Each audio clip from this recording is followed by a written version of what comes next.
All right, listeners, get ready for a real brain workout. You challenged us to tackle Aristotle's Metaphysics. Book 4, to be precise. Book 4, and let me tell you, it is dense. Oh, it is. But you know what? It's full of these ideas about existence, knowledge, logic. The really foundational stuff. Exactly. And people are still debating these ideas today, thousands of years later. So in this deep dive, we're going to try to unearth some nuggets of wisdom, see what Aristotle was really getting at. Should be fun. Oh, absolutely. And just a heads up, Aristotle does not hold back. Like at one point, he compares philosophers who believe everything's always changing to someone just randomly jumping into a well. Yeah, that's quite the image.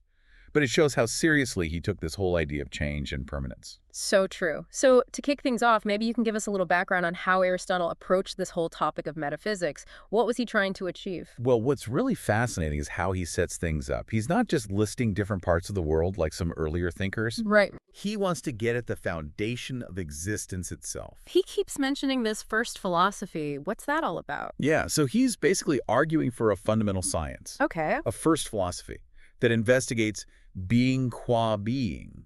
Being qua being. That sounds pretty intense. It is. It's basically saying, forget just cataloging stuff. Let's understand existence itself. Right. What does it mean for something to be E? That's being qua being. Hmm. And it's a huge G shift in how we think. So he's searching for those underlying principles, like the building blocks of reality. Exactly. And that leads into this whole idea of the one and the many. Okay, yeah, this one and many thing is fascinating. What do you make of it? Well, he connects being very closely with unity. Like, he gives this example of health, how it relates to so many things, diet, exercise, genetics, but ultimately, all these things point back to this one core concept, health. Oh, I see. So even though there are like tons of different things in the world, there are connections between them. That's how he sees it. Sure. And it's not about finding, like, one single fundamental thing, but rather about recognizing those connections Okay. and the different levels of unity. But then he goes on to kind of draw some lines in the sand, philosophically speaking. You mean when he gets into contraries and contradictions? Right, like how being and non-being are opposites. Yeah. He really dives deep into how being and non-being, unity and plurality are the roots of all opposites. Like in the text, he uses this example of rest and motion. Oh, interesting. Rest representing unity, motion representing plurality. Interesting. It's like he's building this system of thought here, starting with these basic opposites. But why is this so important to him? Because it leads him to critique those philosophers who claim that something could be and not be simultaneously. He thought that kind of thinking makes it impossible to make meaningful distinctions. He's talking about those thinkers who believed everything is in constant flux, right? Like that famous quote, you can't step into the same river twice. Exactly. He's mainly targeting thinkers like Heraclitus, who said that. Aristotle believes that if everything's always changing, then nothing can truly be said to be anything. So for Aristotle, there must be something stable, something that doesn't change amidst all the change we see around us. You got it.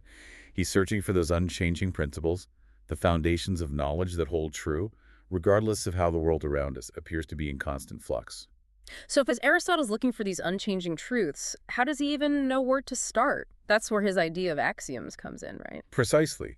He talks about axioms as these truths Okay. that are so fundamental that they need no proof, like the principle of non-contradiction, Oh, right. that something can't be both X and not X at the same time in the same way. So these axioms are like the building blocks of knowledge. You can't build a house without a solid foundation. Right, that's a great analogy.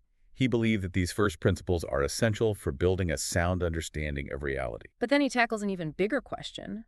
Are our perceptions actually true?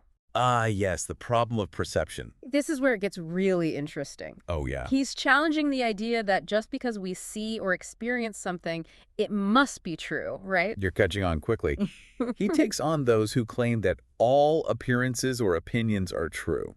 And he uses such vivid examples. That's us. Like that one where he asks, if some people think something is sweet and others think it's bitter, who's right? What if everyone believed the earth was flat? Would that make it true? It really makes you think. Exactly. He's getting us to question whether subjective experience alone can be the basis of truth. So is he saying our senses are useless? Not quite.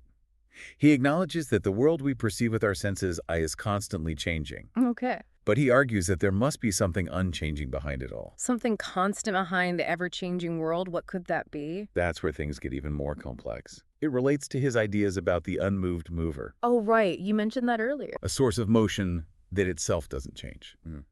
That's a discussion for another time. You know, it's funny, when Aristotle's talking about those who think everything's always changing, he really dives into it. He even compares them to someone who, like, just jumps into a well. Right. Like, come on, people. That's just crazy.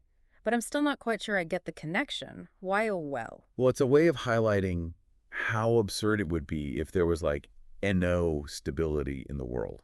Okay. You know, if everything was always in flux, Yeah. our actions wouldn't have any logic or purpose, right? It'd be pure chaos.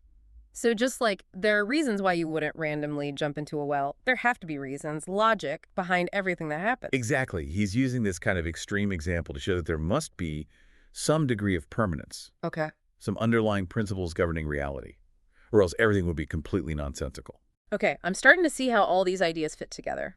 The search for unchanging principles, the critique of those who believe in constant flux, the emphasis on axioms as the foundation of knowledge. But why does any of this matter to us today? Thousands of years later, I mean. That's the beauty of Aristotle, right? Yeah. His ideas they're timeless. These debates about, like, the nature of reality, truth, knowledge, they're still happening today. Think about, like, discussions surrounding science, Oh, yeah. politics, even social media. What is the truth?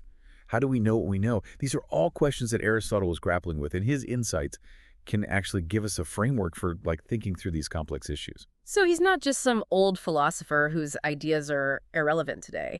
He's actually giving us tools to navigate the world, even in the 21st century. Absolutely. His emphasis on logic, reason, the search for first principles, it's as relevant now as it ever was in a world, you know, bombarded with information. Hell yeah. It's more important than ever to be able to think critically, tell the difference between truth and falsehood. Wow, you've really opened my eyes to how much Aristotle is still relevant today. But before we wrap up, you mentioned Aristotelian arguments earlier. Oh, right. What did you mean by that? Yes.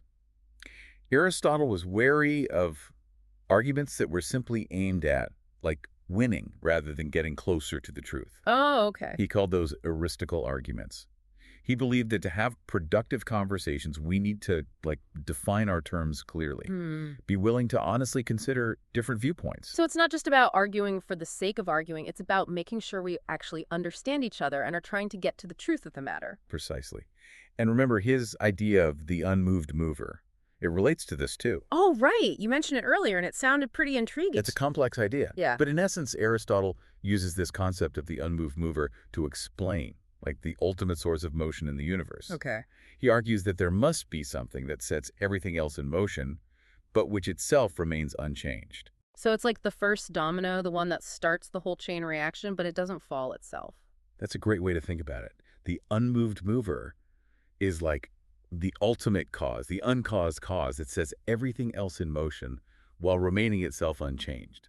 That's a pretty mind-blowing concept. Yeah. But I can see how it connects to his ideas about stability and unchanging principles. Exactly. It all ties together. Aristotle was searching for that bedrock of reality, that something unchanging amidst all the change.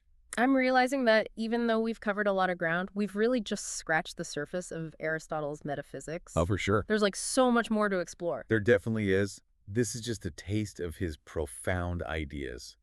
Ideas that have, you know, shaped Western thought for centuries. And speaking of those profound ideas, you also mentioned that for Aristotle, words and definitions are super important when we're trying to understand the world. Oh, absolutely. He was very, very particular about language. Yeah. He believed that to truly understand something, you need to define it well.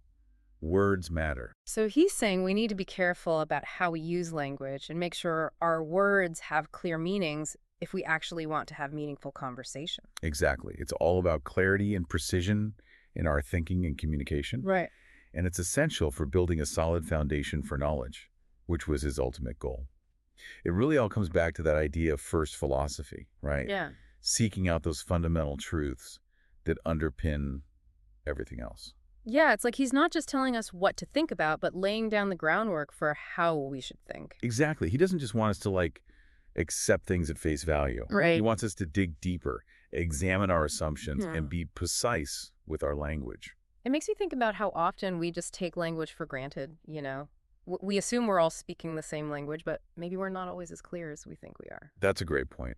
And it kind of highlights why Aristotle's work is still so relevant today, right? Like, we're bombarded with information, Oh, yeah. opinions, especially online. And Aristotle's emphasis on clear definitions and logical reasoning can really help us navigate this whole complex landscape. It's like he's giving us this toolkit for critical thinking, Yeah. a way to sift through all the noise and figure out what's really true. Exactly. He provides us with a method, a way of approaching knowledge that's based on reason, observation, and careful analysis. So after taking this deep dive into Aristotle's metaphysics, I'm honestly left with this sense of both challenge and inspiration. I like that. Challenge because he really pushes us to think critically, rigorously, but Mm. inspiration because he offers a path towards deeper understanding. I think that's a perfect way to sum it up. Aristotle believed that knowledge was attainable, Okay. but not easily. Right. It requires effort, a willingness to question, and a commitment to using our reason. It's a journey, not a destination. Well said. And as we wrap up this deep dive into Aristotle's metaphysics, I want to leave you, dear listener, with this thought. Aristotle firmly believed in a discoverable truth, not just a jumble of opinions. Powerful stuff. But the question remains, what do you think? Can we truly know anything for certain? Thanks for joining us on this deep dive, and we'll see you next time.